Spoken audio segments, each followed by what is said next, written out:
Hello, and welcome to Anime Audio Commentary. Today I'll be commenting on episode 42 of Fullmetal Alchemist Brotherhood. If you'd like to watch along, then start watching now.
Alright, so last we left off, things had gotten a little interesting. On the one hand, Alphonse wasn't doing too well, and indeed he seems to be not doing particularly well now, having been disassembled. And at the same time, Edward wasn't doing too well either, having been impaled through the abdomen, but he's doing a little bit better, in that those two chimeras are now sort of tacitly on his side, and they managed to scrounge up a Philosopher's Stone too, so if nothing else, they have a little bit of an ace up the sleeve.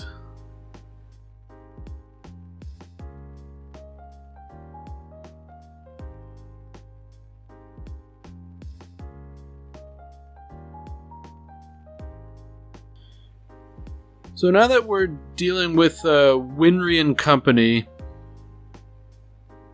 man, I feel like this whole disassembling Alphonse business was perhaps a little poorly thought out. Perhaps they had to do it to transport him. But at the same time, waking up and being in pieces is probably really disconcerting.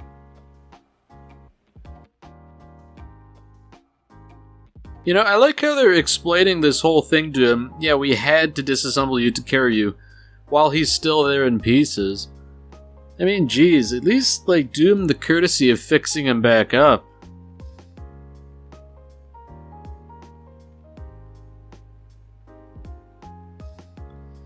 Man, and he's just if you don't mind, please put me back together. I feel like that should have been the first order of business, honestly.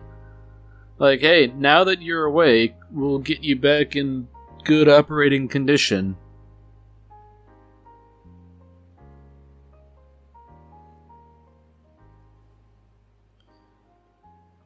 Alright, so I guess, despite being, I don't know what you'd call it, a bit of a social faux pas on everyone's part, May seems to have had the idea to scatter all the pieces of the notes and rearrange them, Rearranging the pieces, as it were, might yield new knowledge.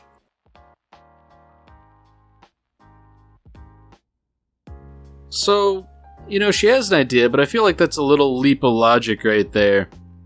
What if we were to overlap all the instances of these words and, put them down as a map?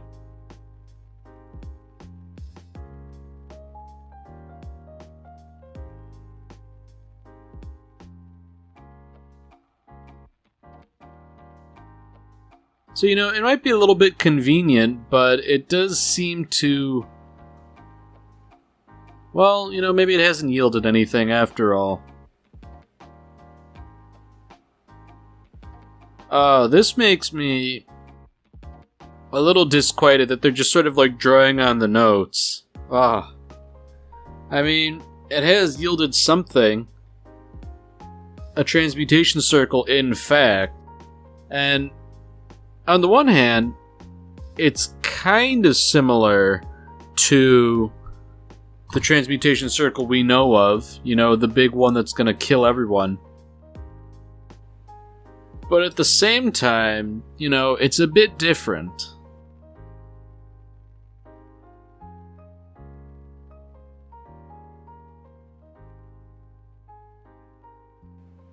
So I find it a little interesting that everybody's just sort of giving up.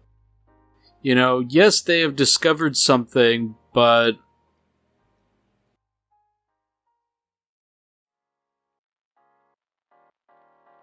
Okay. So, that makes a bit more sense. Alphonse is of the belief that they haven't quite cracked everything. They're merely working with half the picture here. And if perhaps they figure the rest of the codes, then, they might have something they can work with.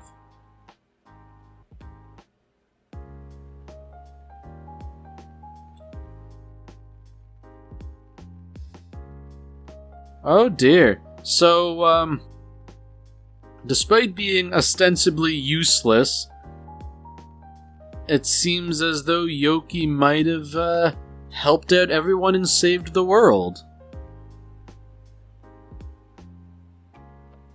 It makes sense in a weird sort of way that if what the homunculi are doing, trying to transmute everyone into a Philosopher's Stone, is a bad thing, then the way to deal with it would be to invert the operations, as it were. Oh, hey! That little transmutation circle's in the title card. I'm gonna have to go back through and look and see if that's been in all the title cards or if that's just a recent addition. Because I seem to recall that it's been in previous episodes, That'd be a nice little bit of foreshadowing. Or maybe not foreshadowing, but sort of like, hey, this will become important even though you don't know it now. I guess that is foreshadowing.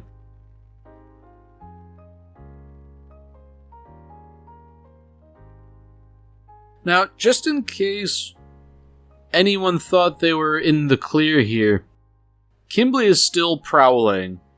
And lest we forget, he happens to have a Philosopher's Stone, so he's still armed and very dangerous. I mean, granted, he doesn't have any goons to follow him around, but does he really need him if he has a Philosopher's Stone?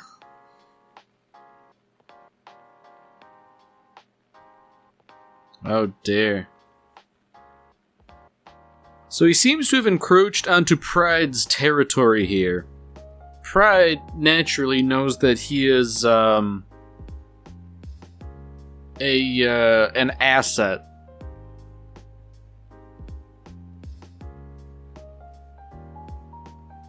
Oh dear. Yeah, things are getting rather not good. Pride is instructing Kimberly to just carve the crest of blood, go ahead and start a massacre. That, to me, smacks of desperation. Sloth is working away tirelessly. They need to carve that last crest of blood, presumably the last crest.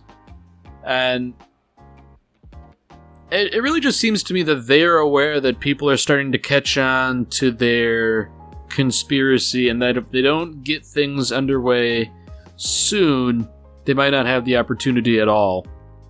And there's no doubt in my mind that that would definitely be unacceptable to Father.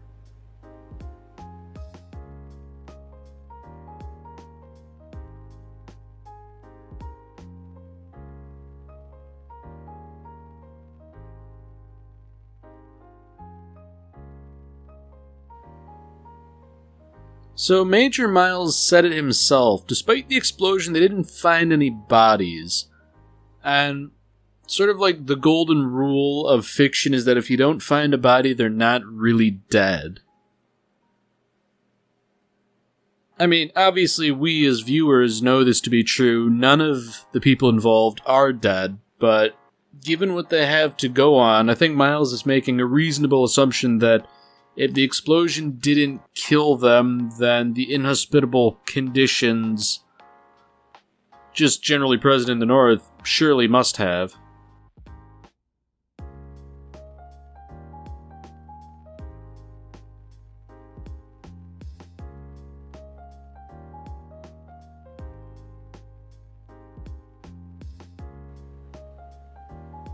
So unfortunately, it seems like there's combat going around all over the place, and these seem to be like the crests of blood here that are necessary to form the transmutation circle.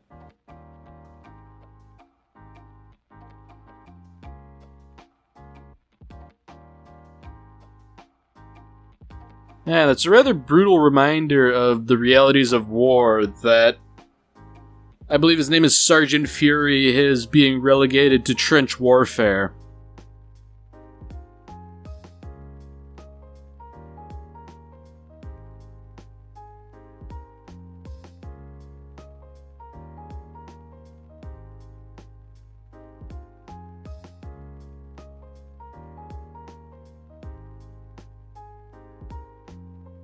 You know, I have to sort of question the wisdom about these guys talking over what is presumably an unprotected line.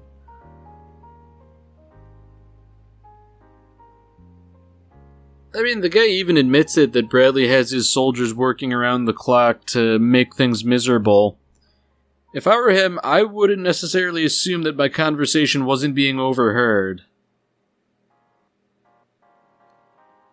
So speaking of making things miserable, Sloth has finally finished that tunnel, making it a big circle. So given that he no longer has to dig things, that's unfortunate for the protagonist because Sloth seems to take a lot of stuff to be put down, and he's no longer distracted by his main duty. So I feel like he's going to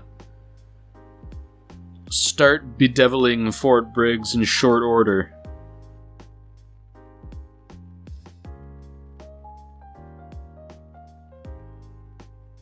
So it seems like we've cut to Lior again, and the place has definitely seen better days. But I think what's interesting here is that Rose is in seemingly good spirits. Last we left off with her in, episode 3, I believe. She was not in a good place. You know, she had essentially suffered a crisis of faith as Father Cornello was proven to be a fraud.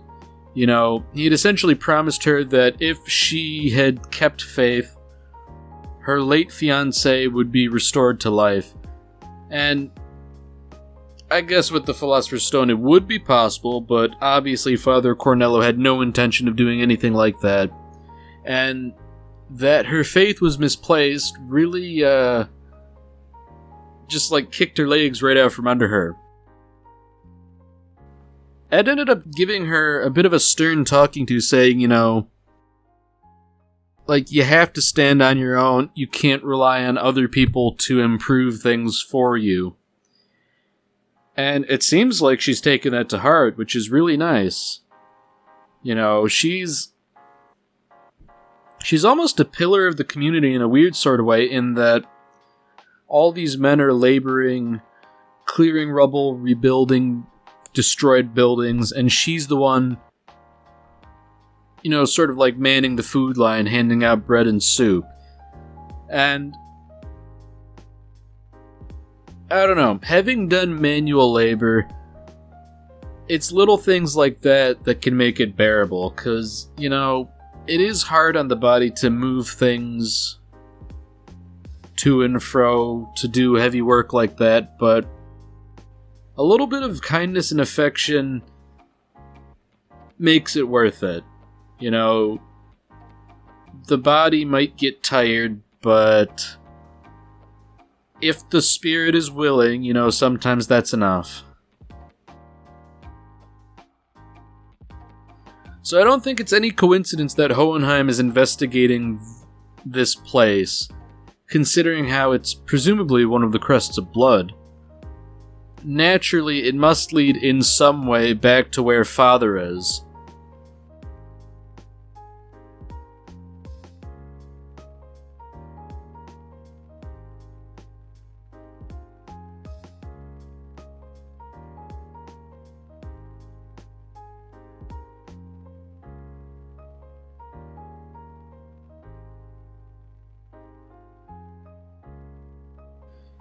That's almost treated like a throwaway line, but I think that's very interesting, how Rose says, "That's no miracle, that's alchemy." When you know what it is, it's easy not to confuse it for a miracle, I suppose. But at the same time, I guess she's had some experience with it. I don't know, I just think it's interesting that she's not relying blindly on faith anymore. I mean, that's not to say she no longer has faith in her life at all. Perhaps she still does, but it's not everything now. She is doing things herself.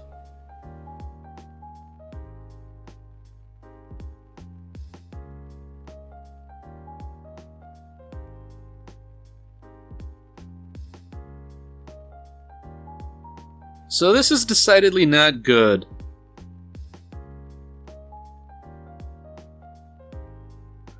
Hohenheim has sort of transgressed against Pride here, and he seems intent on killing Hohenheim. I guess it has to do with Pride's sort of amorphous form, that he's not really stopped by anything Hohenheim can throw at him. At least not so far.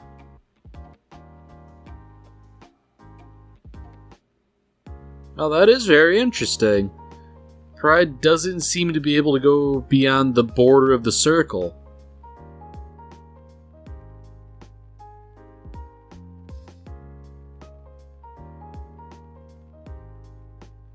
So it's interesting that not only can Pride not pass beyond this border, he also sort of recognizes Hohenheim. Because... oh, this is interesting. So Hohenheim seems to think that Pride is the homunculus from the flask. Pride sort of recognizes Hohenheim based off of context. Neither is really aware of precisely what the other is doing.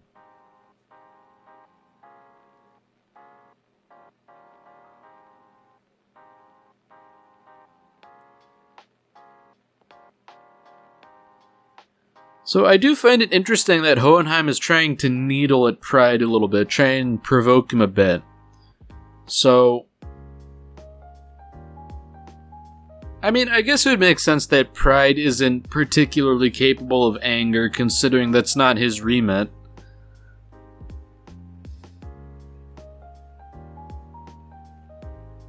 Now that Hohenheim's listing out all the sins, we haven't really seen Greed in a while.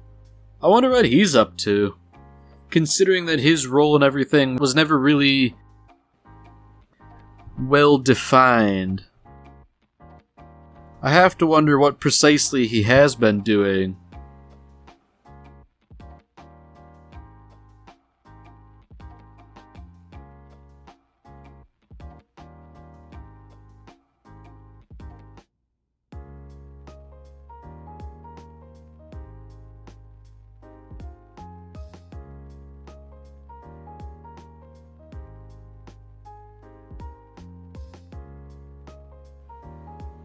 Alright, so this is an interesting little exchange here.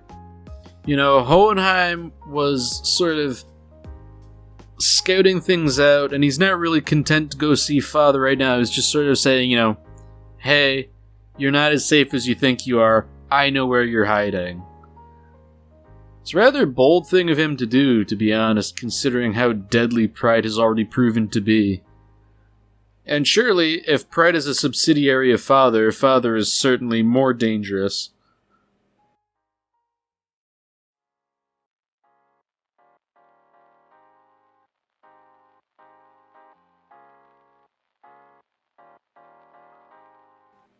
So, good on Hohenheim for actually dissolving that bridge, considering he was saying normal people shouldn't mess around here.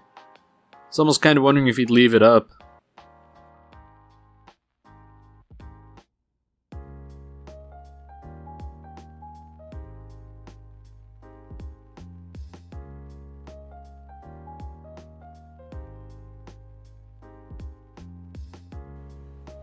Alright, so it's probably about that time to carve the crust of blood at Briggs. Unfortunately, it seems as though a couple regiments of Drachman forces have snuck up. That is decidedly not good. I'd imagine that would put the fort on red alert right away. I mean, on the one hand, they're in a fortified position. You only have to play defense here. Not that that's exactly an easy thing to do, but if you're emplaced and you have artillery and crew-served weapons, you can hold out. But at the same time, Drachma seems to have amassed a rather large force here.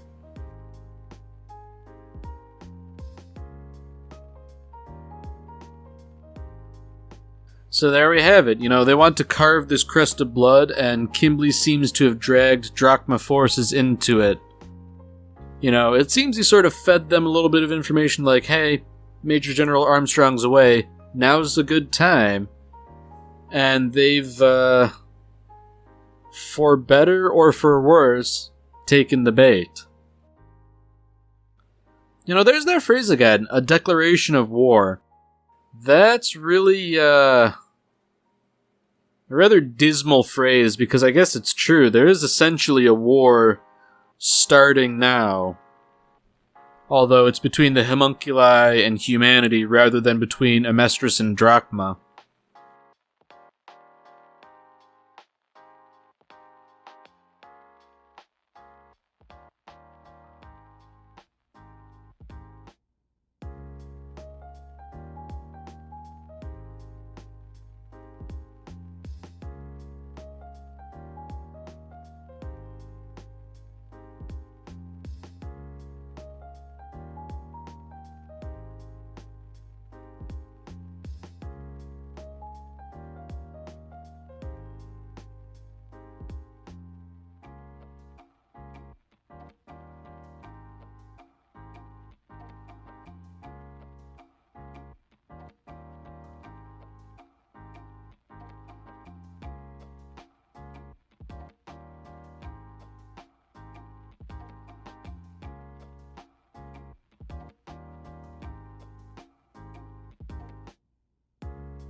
Oh dear. So Zampano here, he seems to be still displaying some loyalty towards Kimbley and the homunculi. That's a shame, I was kind of hoping he really did the right thing.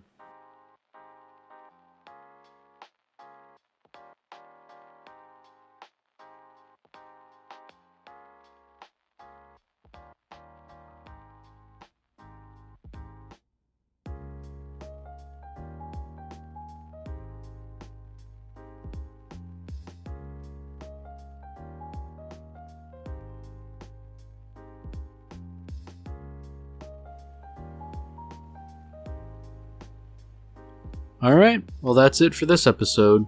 If you've enjoyed it, then by all means, tune in for the next one. See you, Space Cowboy.